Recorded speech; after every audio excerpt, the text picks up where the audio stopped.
حضرت مولانا محمد منظور نعمانی رحمۃ اللہ علیہ ایک کامل ترین عالم دین، شریعت کے پاسبان، مسلک دیوبند کے ترجمان، فرقہ باطلہ کے لیے تیز تلوار، رشد و ہدایت کا نمونہ، مصنف، مدرس، مناظر اور مقرر تھے۔ غرض یہ کہ انہوں نے پوری زندگی علوم دینیہ کو اپنا واحد مشغلہ بنا رکھا تھا۔ ہر وقت تصنیف و تالیف ان کا مشغلہ رہا۔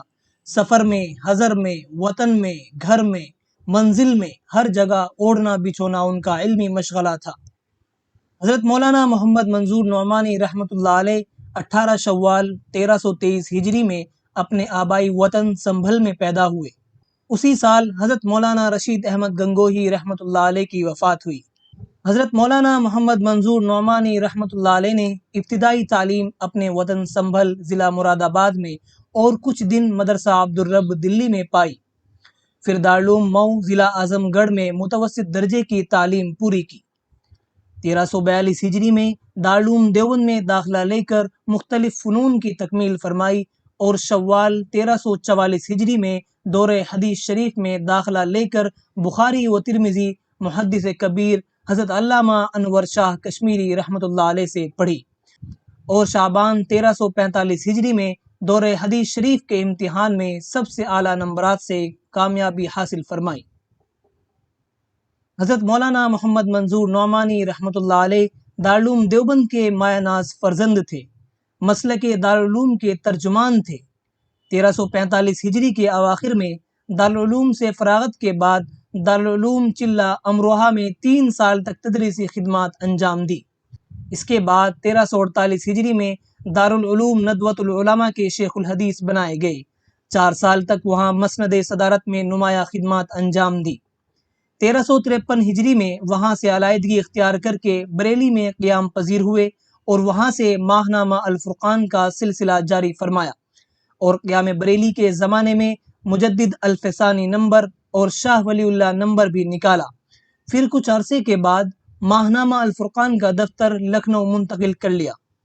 کچھ دنوں مولانا ابوالاعلیٰ مودودی کے ساتھ رہ کر جماعت اسلامی کے سرگرم رکن رہے، لیکن مولانا مودودی کے نظریات حضرات صحابہ کرام کے سلسلے میں سخت خطرناک تھے، اور ادھر حضرت مولانا نعمانی رحمۃ اللہ علیہ کا تعلق حضرت شاہ عبدالقادر رائے پوری رحمۃ اللہ علیہ کے ساتھ تھا اور انہی سے بیعت و سلوک کی راہ کی تکمیل فرمائی تھی۔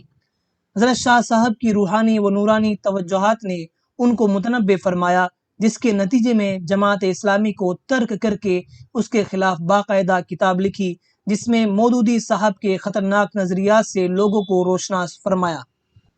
1362 ہجری میں دارالعلوم دیوبند کے رکن شورا مقرر ہوئے اور شورا کی رکنیت کے وقت ان کی عمر 39 سال تھی۔ حضرت مولانا محمد منظور نعمانی رحمۃ اللہ علیہ نے حضرت مولانا شاہ محمد الیاس صاحب رحمۃ اللہ علیہ کی تحریک تبلیغ میں 1358 ہجری سے گراں قدر حصہ لیا۔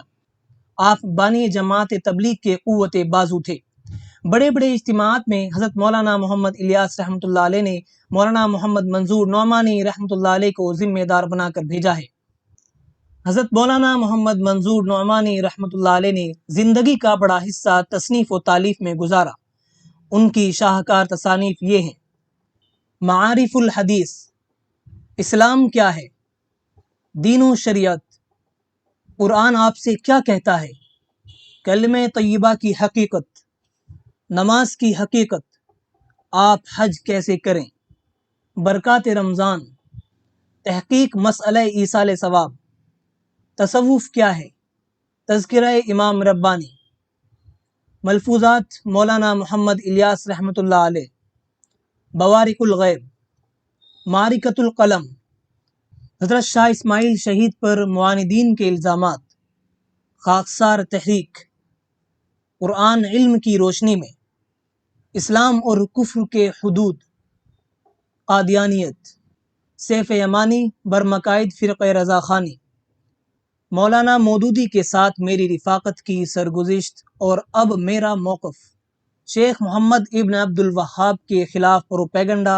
اور ہندوستان کے علماء حق پر اس کے اثرات، ایرانی انقلاب، خمینی اور شیعیت، آسان حج، فتوحات نعمانیہ وغیرہ۔ بہرحال 94 سال کی عمر میں علوم و فنون کا یہ چمکتا ہوا ستارہ اس دار فانی سے روح پوش ہو گیا۔ آپ کی وفات 1417 ہجری میں لکھنؤ میں ہوئی۔ آپ لکھنؤ کے ریلوے اسٹیشن کے قریب مسلمانوں کے عام قبرستان عیش باغ میں مدفون ہوئے۔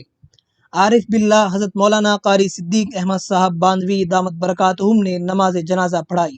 انا للہ و انا الیہ راجعون۔